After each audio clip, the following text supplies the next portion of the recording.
Trovärdiga medier, etik och moral i en digital värld. Varmt välkomna ska ni vara till News Media Talks som vi på Dagens Media gör tillsammans med Google. I den här programserien så diskuterar vi nyhetsmediernas roll i en föränderlig medievärld och effekten för annonsörer. Vi ska börja med en exklusiv intervju med journalisten och författaren Peter Pomerantsev som har skrivit böckerna Ingenting är sant och allting är möjligt. Och det här är inte propaganda. We are so happy to have you here today at News Media Talk to discuss the value of journalism, trust and the effects of disinformation. I know that you have a very tight schedule and that you are in Ukraine right now. So the first I wanted to ask you about is, what chance does independent, serious journalism have in a war where the resistance comes from populist disinformation? Oh, that's a great question. And it's one that I've had to sort of experience firsthand. I remember working in Russia, then in Britain, now in America, and feeling that I wasn't getting through. You know, I was using all the techniques I knew, storytelling, providing evidence, etc. But the stories I was telling were not getting through to the audiences that mattered. I was inside a bubble, talking to people like me. And the other side, what you call the populists, were framing journalists as the enemy, which is very confusing for journalists because we like to think we're the good guys. We don't get paid very much. So we're like, we're the good guys. We're helping people. And here we were being accused of being enemies of the people. And the response is often, let's get more facts. Let's do more fact checking. And that clearly doesn't work because the other side is working with identity. They're building up models of identity, which are very aggressive, very possessive, and building up biases and stereotypes. And until we start competing in that psychological space, we're going to keep on losing. And that's very hard because I think for a lot of journalists, we have this belief in some sort of theory of rational choice that if we give the evidence, people will adopt it. And then it's our job just to find the evidence. And as long as we have this completely false idea of how cognition works, of how the personality works, of how people interact with information, we'll carry on losing. The second problem is that this false ideology is then strengthened by market interests. And I'm not anti-market, but I think in this case, they're having a very corrosive effect. The ad market, especially the online ad market, doesn't want you to reach the other side. The point of it, if you're a liberal newspaper, for example, if you've defined yourself as a liberal newspaper, is to find all the liberals in the country and make them yours. So destroy regional news is your mission, which is what the New York Times has done in America. Help destroy regional news, make all the liberals yours, and set yourself up in opposition to the populist reader. And that is a market interest, which is often, very sadly, cloaked in high-minded language, but actually it's just capitalism. And sadly, those market incentives to not reach the audiences that in a way really matter the most is very, very high. So we've got two things. We've got, I think, a naive ideology around how people process information, and maybe a certain arrogance that comes with that. We have given you the truth. How dare you not adopt it, you little people? Is a little bit of the attitude among some people in my profession. But along with that, I think probably much more worse is really a very, very cynical market interest, which sadly sometimes then cloaked with high-minded language. As you know, we're about to have an election in Sweden. So what can digital media and news media do to ensure that we have secure political elections that are not influenced by disinformation? But are really very, very different things. Secure elections, I'm assuming you mean sort of hacking of systems and sort of attacks on the integrity of the election. That's one set of issues that is you need an all of society approach, and probably institutions that safeguard that. But the main way is what comes after the election, you know, and we've seen in the US and we've seen in other countries this attempt to then after the election say that it was somehow fake or rigged, and that's very, very dangerous for democracy. If we stop believing in these institutions and these processes, then democracy dies. So it's a very, very, very, very risky place to be in. And again, that means creating media that reach the audiences who are vulnerable to those sorts of attitudes and engaging them and understanding the roots of them. What do the people mean? Why that it's been stolen or rigged, and so on and so forth. So really, I think that the main work in that sense comes afterwards in securing that shared sense of reality around the process. We can think of lots of things to do that, sort of increase the transparency of voting things, really understand the root causes of distrust. We often find that conspiratorial thinking is correlated with people's sense of a sense of powerlessness. So you might think the problem that we're talking about, the lack of action, that might be a symptom, and sometimes it's not the symptom that you want to treat, it's the cause, and the cause might be something completely different. Loss of social status, economic disempowerment. So you have to address those causes rather than the symptom. So it's a lot of work. The question is whose job is it? I think there's a lot of confusion about whose job is it to do that. I like to think that we need a new kind of wave of genuinely public-spirited media whose job it is to do that. And I think in Scandinavia, you probably have the right model to approach that with. But what can authorities, media, and digital platforms do to manage disinformation campaigns, would you say? I worry a little bit that we've got carried away with this term disinformation, because it's a very narrow part of the problem. First, legal term. So authorities, well, kind of nothing. Is all I can say. I mean, in the sense that, disinformation, what do you mean? Regulated in terms legally? I mean, in Britain, there's been an attempt to introduce legislation around disinformation, and obviously it was thrown out straight away. Disinformation doesn't exist as a legal term. It's not a legal category. You can create better public information, a positive agenda, but trying to sort of define disinformation is virtually impossible in the legal sense. So in America, you had an attempt to create a disinformation SAR for Homeland Security. The position was got rid of straight away. Mainly the pushback was from civil liberties groups who are saying, what are you talking about? There is no such legal category as disinformation. You cannot regulate it. So I think kind of limited on that. I think it's about building up trust. It's about the positive rather than trying to go around catching every bit of disinformation, which would be a time-consuming and in some ways fruitless activity. I mean, you can put out a fact check, but if you think that does anything or nothing, I mean, all the evidence points to that sort of debunking doesn't really change very much. So the authorities are it's about becoming more trustworthy. It's about, if the point of the disinformation, we get very confused about thinking the disinformation is the issue. The point is the point of the disinformation. The aim of the disinformation is what you need to counter, not the piece of disinformation. The aim of disinformation is usually to erode trust. So the response has to be to increase trustworthiness. Running around after every false story is probably not the best way to respond. But I do worry that we get carried away with this disinformation issue. So the war on disinformation has become a little bit like the war on terror. It's a very understandable response to a genuine crisis, but it's not a very well thought through one. Take the Russian campaign in 2016 in the US election. Virtually none of the content was disinformation. It was like Trump great, like Hillary evil. That's an opinion. That's not disinformation.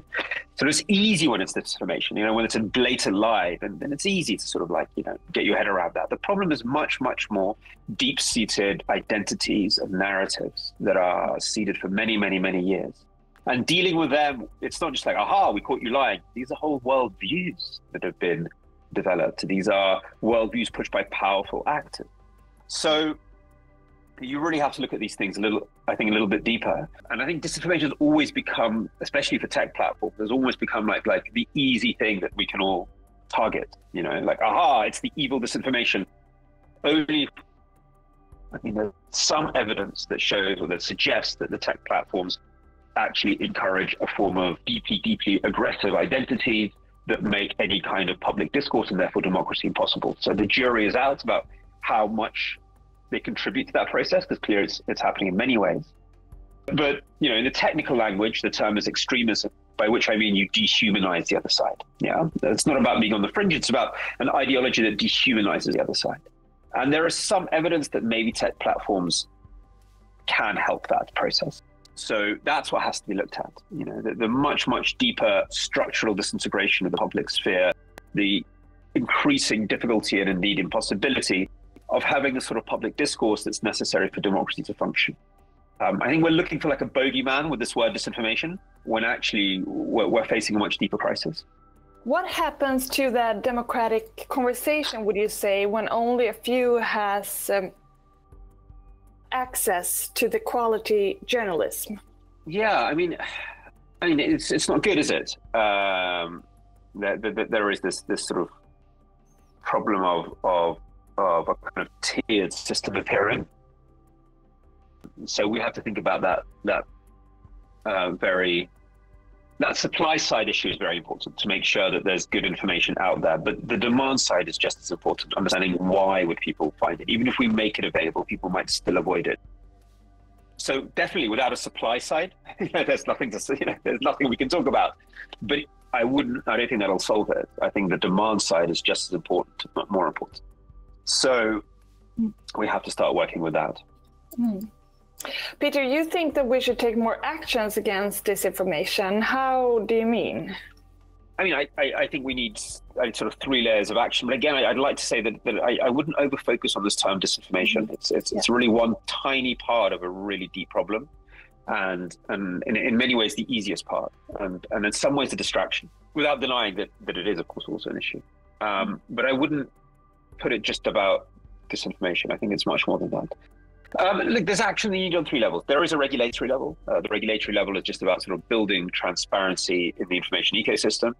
At the moment, it's a non-democratic ecosystem. When you're online, you don't understand who's targeting you, why they're targeting ads at you, who's behind them, how much they're paying, why an algorithm shows you one thing and not another. That's just against my rights to receive information about the information environment around me. So there is definitely a regulatory piece, but it's really about transparency and oversight and understanding what the algorithms are doing. Are they really creating extremism or not? We don't know because we have no oversight. So there's a sort of digital republicanism that we need. We have to have oversight over these systems.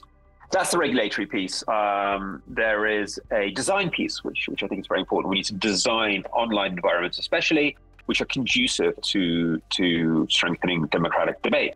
Facebook and Twitter are terrible for democratic debate. They're great for many other things. They're great for sharing pics of your dogs, or for gossip around pop stars or stuff like that, or creating promotional campaigns, which is why Twitter was probably created. Then they're terrible as public square. So we need to design online spaces that are good for that sort of thing. And they probably wouldn't be based around a model of getting your attention and sucking your data and selling it to advertisers. That's probably not the best model. And historically, we've always had public spaces, whether they're libraries, whether they're parks, whether they're town halls, which are designed in a different way. At the moment, everything's designed like a mall, which is not healthy. We shouldn't be having our political debates in the mall. We should be having them in the public square, which is a different type of urban architecture. It should be a different type of online architecture. And then there's the role of the media. I do think we need a new generation of media whose job it is to get up every morning and think about how do you create these all of society debates and discussions. How do you make sure the evidence gets through, rather than getting up in the morning and thinking, how do I fire up my audience to get a bit more ad revenue? I mean, again, Scandinavia is unique, but in most of the world, that is currently your job. I mean, there's a lot of media that will pay you per click. The more clicks your article gets, the more money you get paid as a journalist. So therefore, all your motivation is polarize, polarize, polarize, polarize. And that's terrible for democracy. Peter, thank you so much for sharing your thoughts about this. My pleasure, thank you.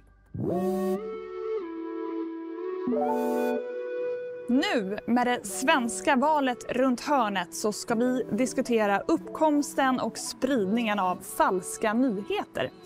För en effekt av digitaliseringen är att desinformation kan få snabb spridning, vilket är särskilt allvarligt under valår. Samtidigt då så väljer allt fler mediehus att låsa in nyheter. Vad får det här för konsekvenser för publiken, annonsörerna och samhället i stort? Och vad kan och bör politiken göra? Det ska vi diskutera här idag, och jag är väldigt glad att säga varmt välkommen till Lawen Redar, riksdagsledamot och vice ordförande i kulturutskottet. Anna Åberg, redaktionschef på Dagens Nyheter. Och Sara Övreby, samhällspolitisk chef på Google Sverige. Som sagt, i år är det valår.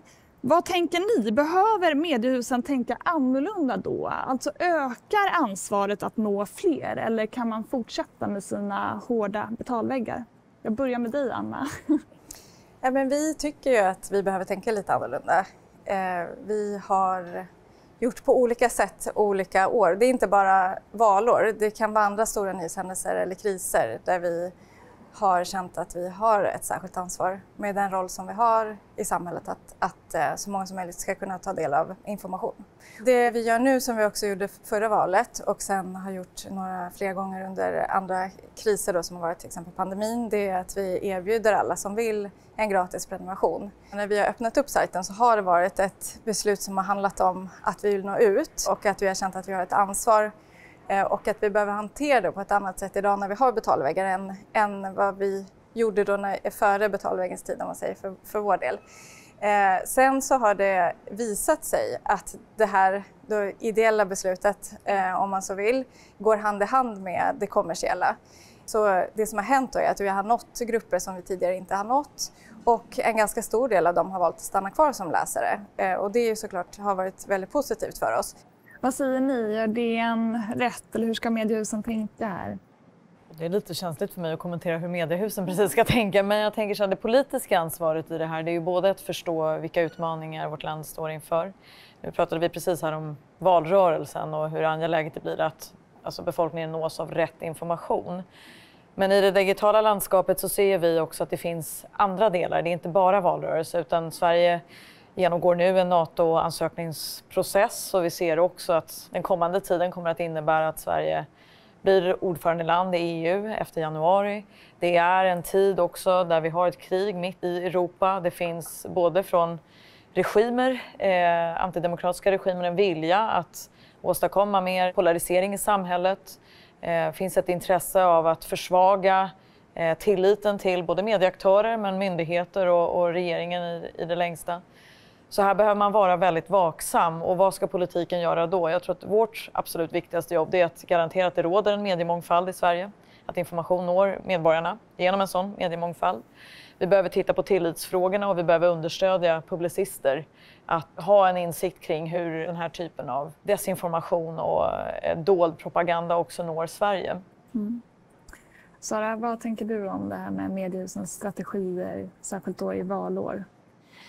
Nej, och det är också svårt för mig att prata om det, men på Google så vill vi ju organisera världens information och göra den tillgänglig och användbar. Och vi är ju en port till en oändlig mängd andra aktörer, bland annat mediehus.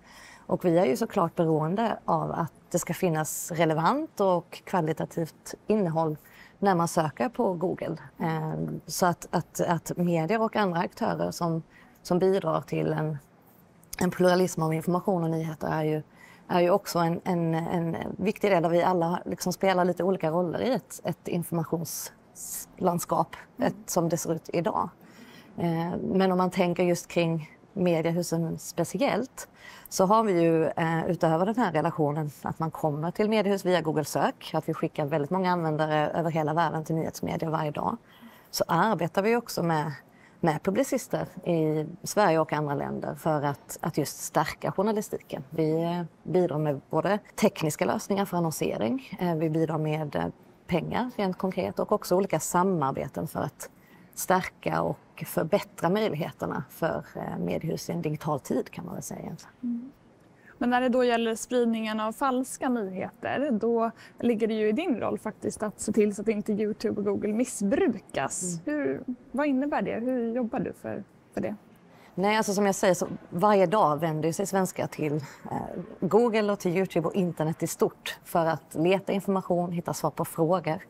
Och det är ju en fantastisk möjlighet vi har som människor och invånare och medborgare att hitta information. Men det innebär ju också då att vi som aktör har ett väldigt, väldigt stort ansvar. Och det har vi ju varje dag, året om. Men särskilt i en tid av valrörelse och historiskt i pandemin under kriget. Alla de här händelserna bedömer vi precis som Anna och det är vara särskilda händelser som man behöver titta lite extra på. Och rent konkret det vi gör i valrörelsen är ju att ta ett ordentligt valteam som jobbar lokalt men som också har väldigt stöttning då globalt. Vi arbetar med att höja kunskapen och kompetensen brett bland de aktörer som finns på våra plattformar. Och då är det ju politiska partier, det är mediehusen och journalister och sen är det då att vi samarbetar med myndigheter. Och där handlar det liksom om att förstå hur ska jag skydda min information om jag är en enskild person som kanske är med i valrörelse. Hur kan vi som partier skydda våra konton och verifiera att det är vi som parti som syns eller vi som företrädare som syns. För en stor risk i det här är att någon utger sig för att vara någon annan eller att någon försöker komma åt information som den ska ha tillgång till. Och det andra vi gör är att hjälpa väljaren eller medborgaren då att hitta korrekt information. Och då samverkar vi då med Valmyndigheten. Anna, hur ser liksom rutinerna ut på DN för att inte släppa igenom desinformation? Och så? Har det förändrats någonting? Vad är din bild? Absolut, det har det. Vi jobbar jättemycket med utbildning idag på redaktionen kring dels att säkerställa att bilder och filmer, videomaterial verkligen visar det som det utger sig för att visa. Det här blev väldigt aktuellt under framförallt de första månaderna av Rysslands invasion i Ukraina, där det spreds väldigt mycket både bild- och filmmaterial som inte var korrekt. Och då tillsatte vi en organisation där vi hade fokus på det och egentligen gick igenom varenda bild och varenda video som vi publicerade hade gått igenom av flera personer. Så det är en sak som vi gör. Vi jobbar väldigt också mycket med redaktörskap, att se till att varje text som vi publicerar är läst av minst en redaktör, ofta av flera, att vi pratar igenom var informationen kommer ifrån, hur vi har säkerställt att det stämmer, det som vi skriver. Och det gör vi på ett annat sätt idag än vad vi gjorde för, säg, 5-7 år sedan. Peter Pomerantsev vill ju se hårdare tag mot de som faktiskt sprider desinformation. Jag funderar på, om man då kommer in på lagstiftning och vi har dig här, Laven, med ditt perspektiv som politiker, skulle man kunna tänka sig att man lagstiftar mot spridandet av desinformation?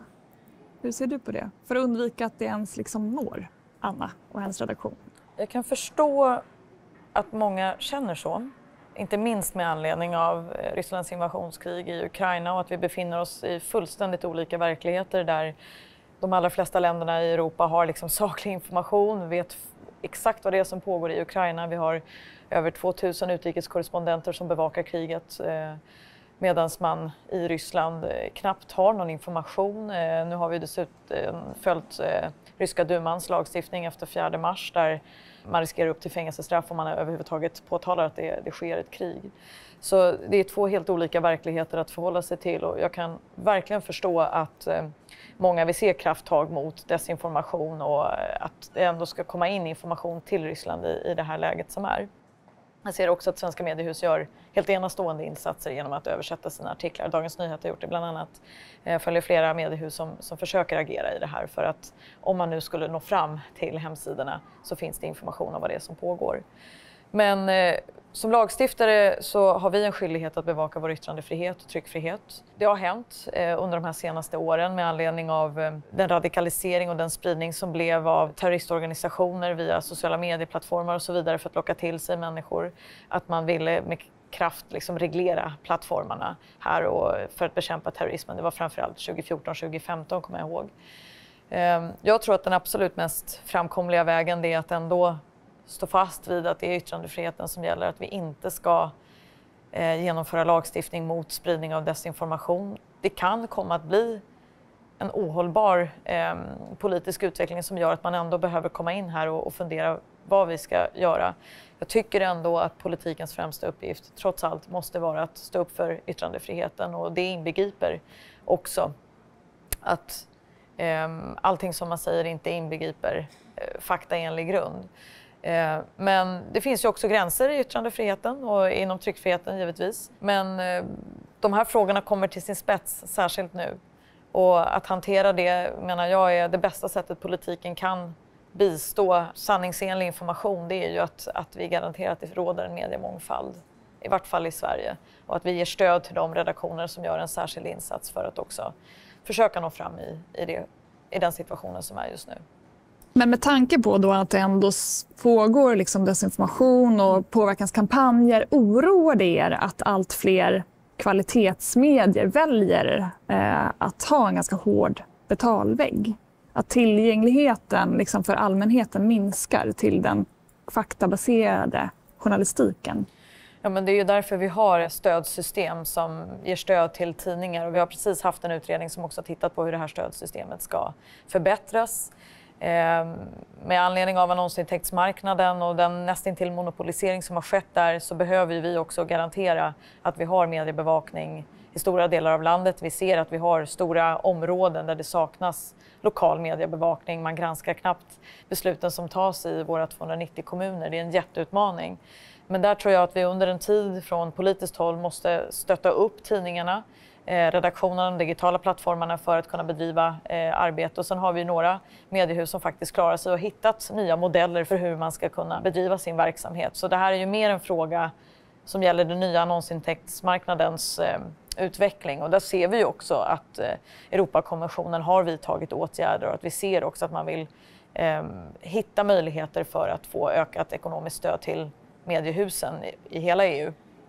Men jag bedömer att vi kommer att behöva ha starkt ekonomiskt stöd till våra svenska medier under en lång tid framöver. Både för att man ska kunna klara av den digitala transformationen men också för att vi vill förstärka den lokala journalistiken. Sara, du är här som företrädare för Google, men liksom, varför är det här viktiga frågor för er egentligen? Eftersom vi har så många dagliga besökare som kommer till oss för att hitta fakta eller svar på en fråga eller information rent allmänt, så har vi också ett väldigt stort ansvar att se till att man får tillgång till information som ger en svar eller som är korrekt och som är hjälpsam och leder till det man vill. Så dels är det ju liksom då det här ansvaret som vi vill ta i den här viktiga situationen och andra viktiga situationer. Och sen är det ett egenintresse också. Om inte Google sök eller YouTube är bra och väljarna inte eller användaren hittar det den söker, så kommer man ju vända sig någon annanstans. Så det är ett dubbelintresse kan man säga, där vi arbetar då långsiktigt och väldigt brett, precis som Laven är inne på här, att den här frågan är ju så oändligt stor egentligen.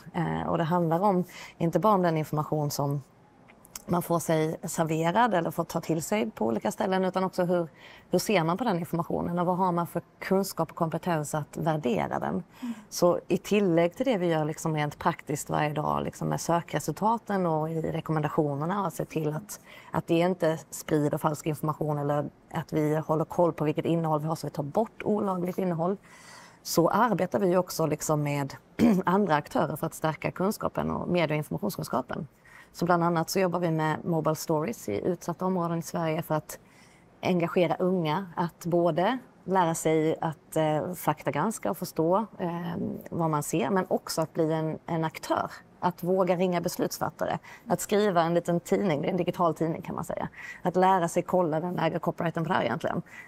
Och liksom att ge folk en röst på andra sätt än att lägga upp en YouTube-video. Mm.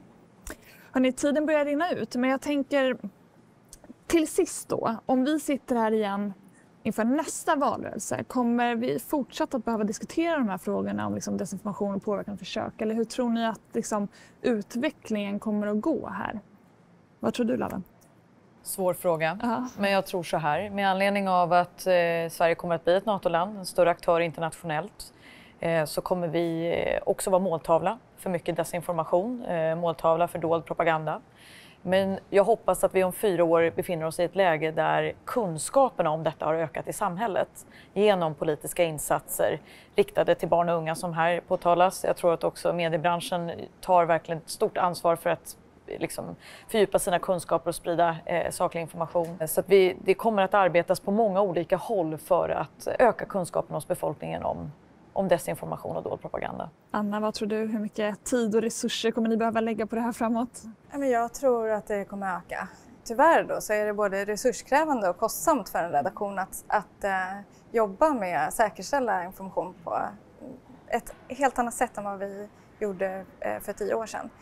Och därav är det ännu viktigare att medierna har liksom sunda, fungerande ekonomier för att kunna klara av det. Sara, hur stor kommer er organisation som jobbar med de här frågorna att behöva vara?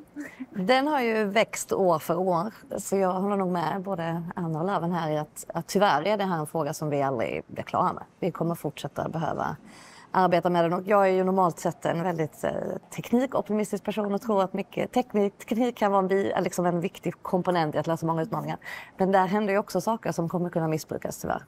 Och det är ju lite av en katt och råtta-lek. Liksom, att nu, så fort vi kommer på något bra sätt att hantera en fråga så antingen flyttar man till en annan plattform eller så kommer man på ett annat sätt.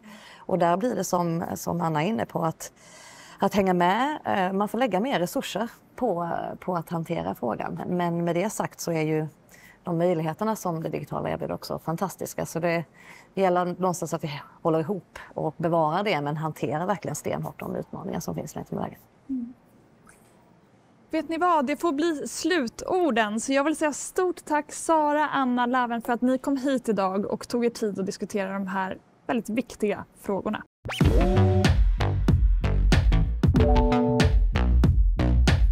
Nu ska vi över till London för ett samtal med forskaren Peter Field om rapporten News Media Brands Drive Business Success for Advertisers.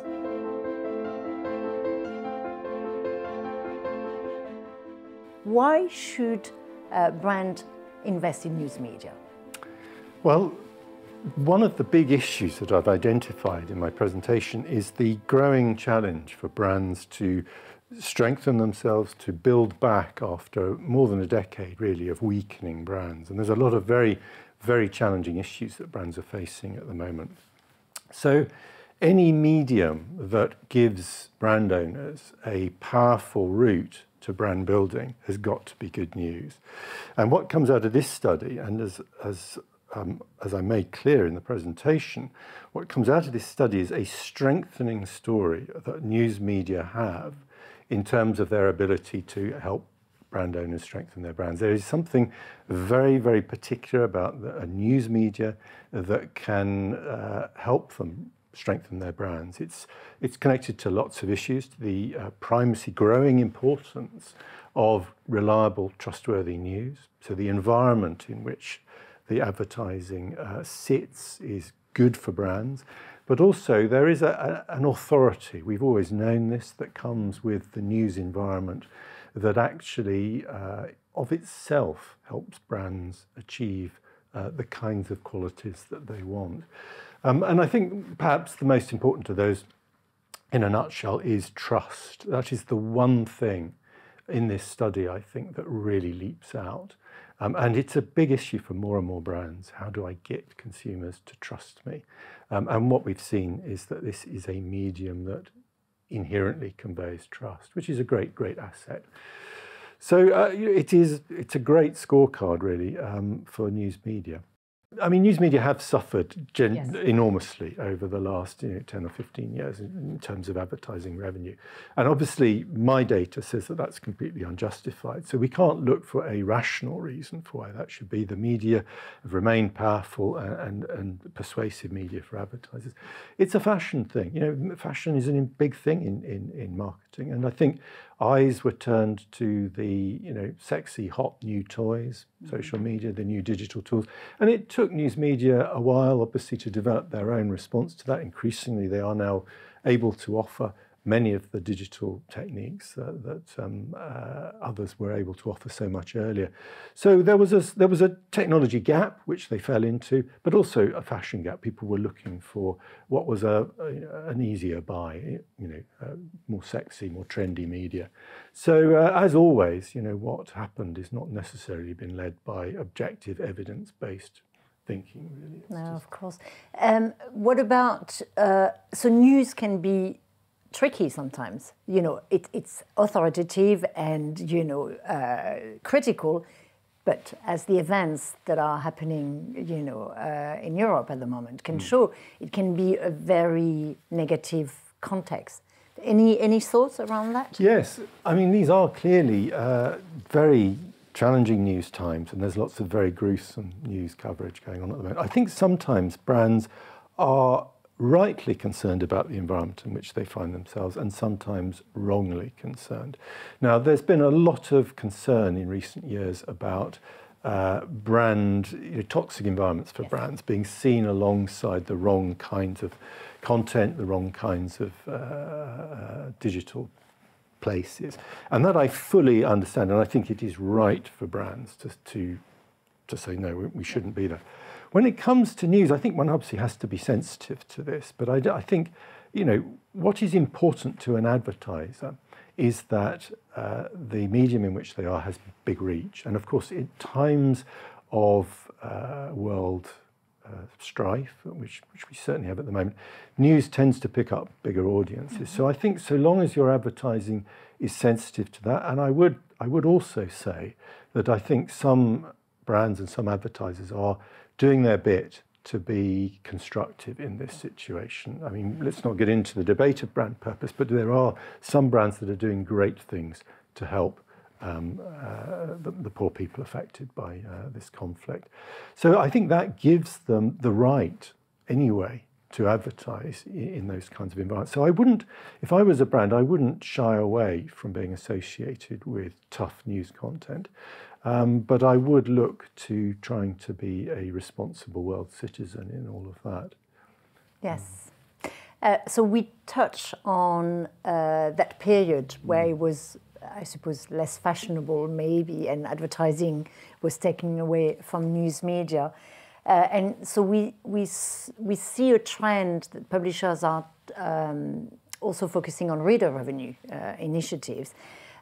So I suppose I'm interested in your view into the future of advertising on news media, more generally speaking. Well, yes. I mean, I think it's much more positive, and thanks also in large part to Google's kind of work in this area, that we're getting the funding into journalism that we need. I mean, I think if you'd asked me 4 or 5 years ago what I thought the future of news media was, I thought it was pretty bleak.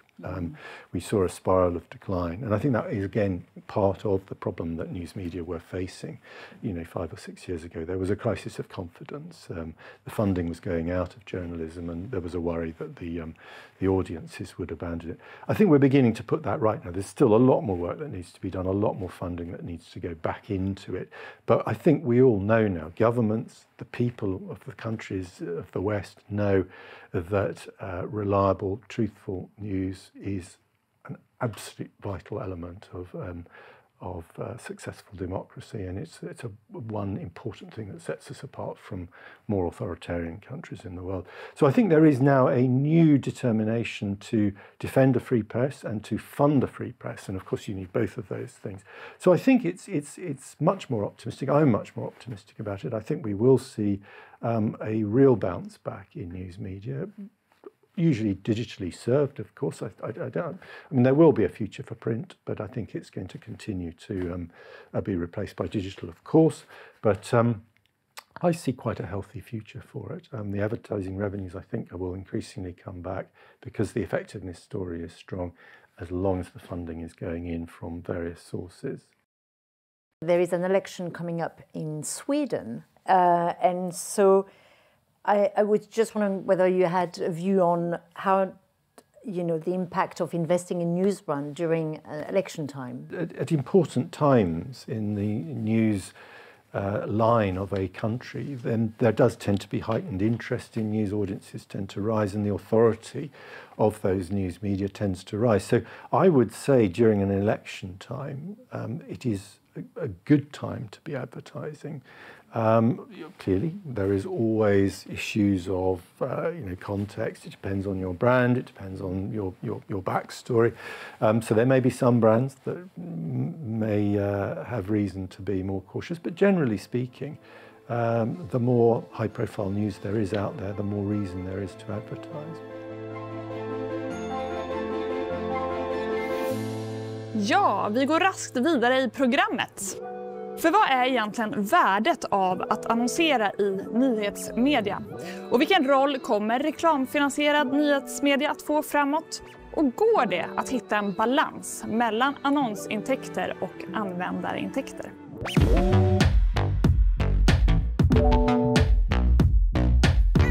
Med oss för att diskutera de här frågorna idag är Benjamin Holmfred, nytillträdd ordförande för Sveriges mediebyråer.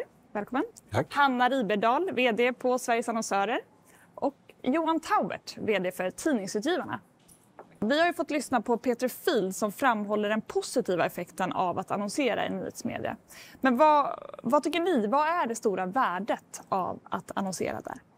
Man kopplar också lite till den studien, men även andra studier från till exempel Karen Nelson Field så ser vi att nyhetsmedierna har en jättebra förmåga att skapa effekt. Och det är ju därför vi annonserar. Vi investerar i media för att det ska ge ett resultat till det företaget vi jobbar på. Det är liksom, punkt. Det är det vi ska göra. Så där finns det ju nu också mer och mer forskning som verkligen påtalar och påvisar att man får en god effekt av att annonsera på nyhetsmedierna. Men den andra viktiga delen tycker jag också man ska lyfta fram också är just den här trovärdigheten och förtroendet för nyhetsmedierna som annonsplats. Det har en väldigt viktig koppling kontextuellt också var man syns med sitt varumärke. Så att den är ju också väldigt viktig. Och sist men inte minst så har vi precis idag släppt då våran allmänhetens syn på reklam. Den gör vi årligen och brukar ju allmänt benämnas som reklamtrötthet eftersom den är ganska alarmerande. Men det vi kan se då, vi ska inte gå in på de resultaten, men det man ser just kring nyhetsmedierna att de är ju en av de få mediekanalerna som faktiskt har liksom ett positivt netto och då är det tryckta medier. Tyvärr halkar man ju också ner när man kommer till de digitala kanalerna finns det ju jättestora utmaningar i konsumenternas upplevelse av reklam i de här kanalerna. Men så egentligen de tre faktorerna, effekten, det är trovärdigt och också att allmänheten inte är jättetrött på reklam i de kanalerna. Benjamin, vad ser du som värdet i den sortens investeringar? Räckvidden, om man kokar ner det till vad egentligen en annonsör vill ha, så är det ju räckvidd. En trovärdig kanal. Syns ditt varumärke tillsammans med något trovärdigt och då når många människor. Så enkelt är det. Och det är väl det som Peter Field också pratar om. Att räckvidd, trovärdighet, det är väl både alla vill ha, men alla vågar kanske inte. Johan? Jag kan bara skriva under på allt det som har sagts och det låter ju som ljuv musik i mina öron när du säger det. Ska jag tillägga något så är det ju faktiskt ett faktum att det finns också grupper man fortfarande inte når på andra sätt än genom annonsering i nyhetsmedier. Så den tycker jag också man ska lägga till. Men finns det bara möjligheter eller finns det också utmaningar med att liksom synas i det här sammanhanget? Ibland hävdas det att det finns hos annonsörer en rädsla att hamna i fel typ av nyhetskontext. Men det där tror jag inte på. Dels för att läsarna är så vana att se annonser i nyhetssammanhang så att de är bra på att skilja vad som är vad. Det andra är att det är ett fenomen som har funnits i 100 år och mer.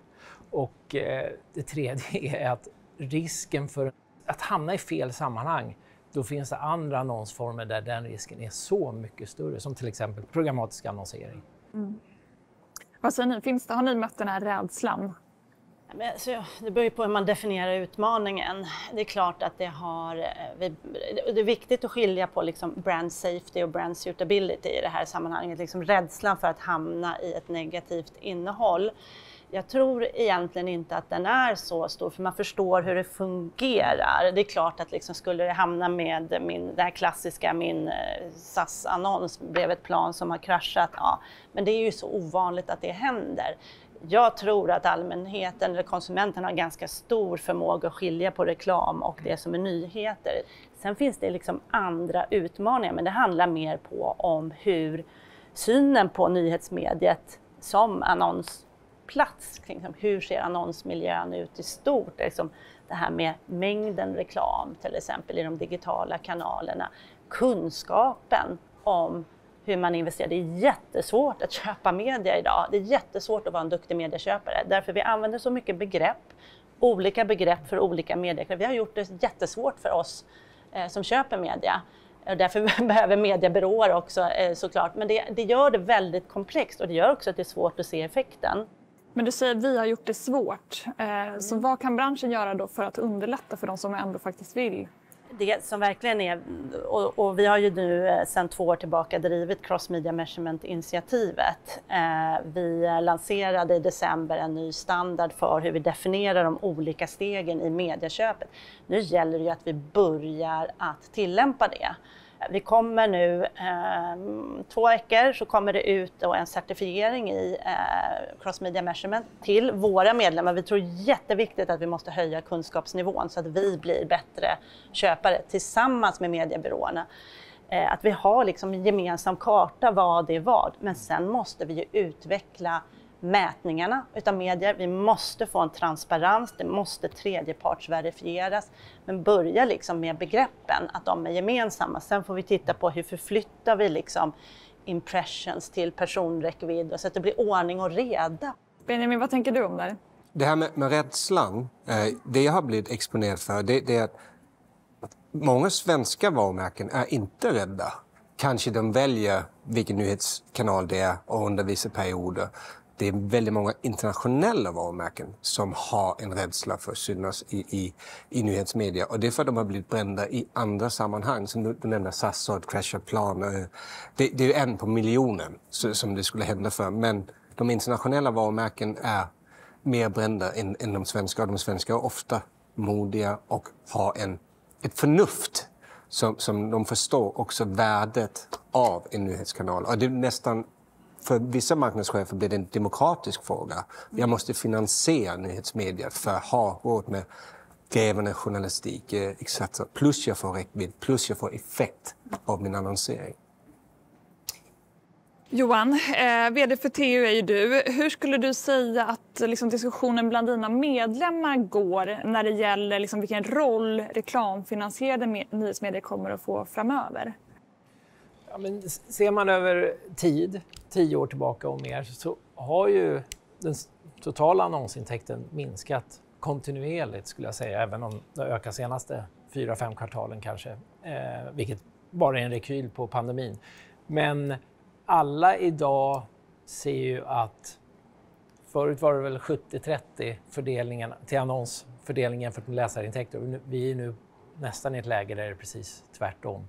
Och vi har ju inte sett att den här trenden har vänt. Delvis förstås därför att läsarintäkterna växer så bra.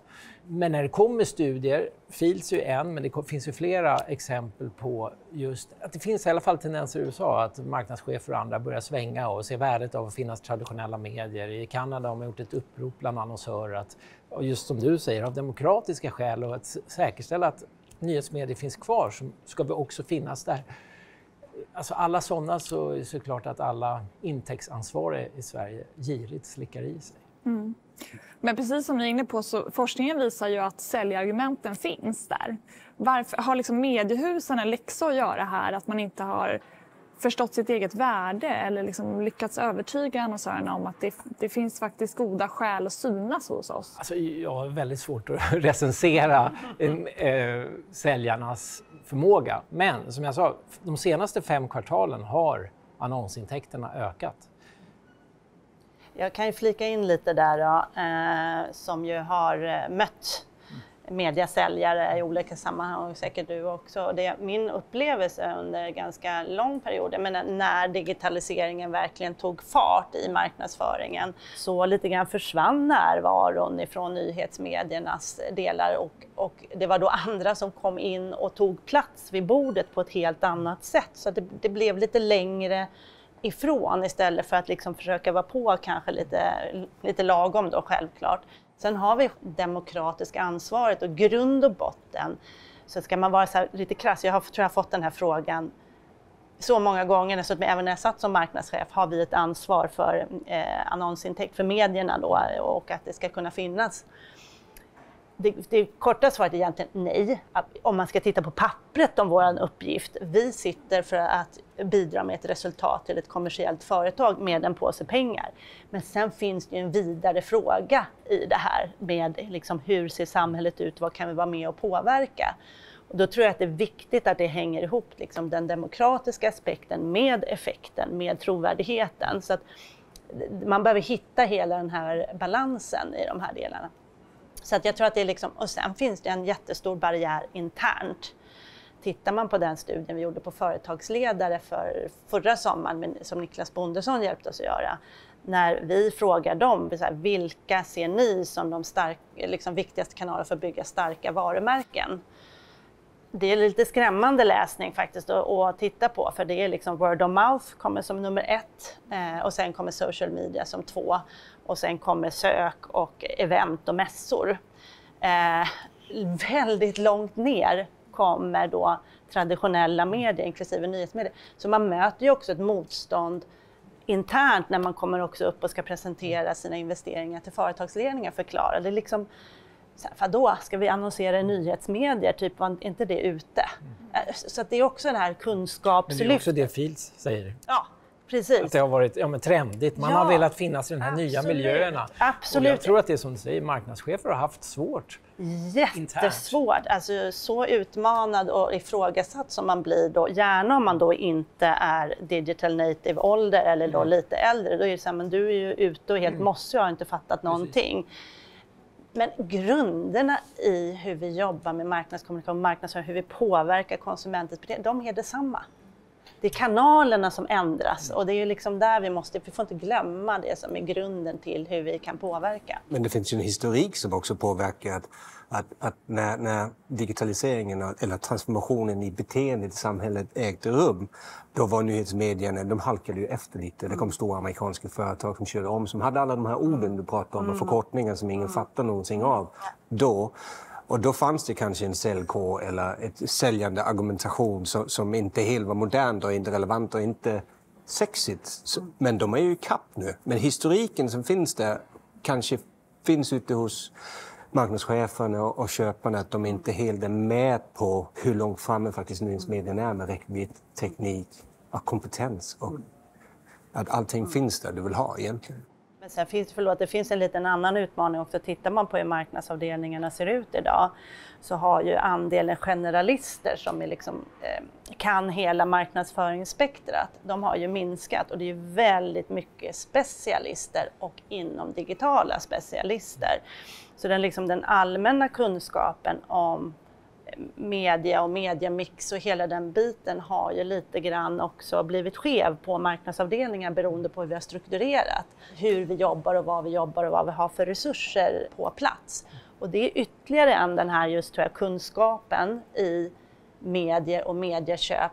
Men jag tror också det är otroligt viktigt, så hur kan vi utveckla annonsaffären? Hur utvecklar vi så att vi skapar attraktiva annons- eller reklammiljöer? Det är en arbetsgrupp när vi ska sätta till i effektinitiativet som specifikt då ska titta på den här.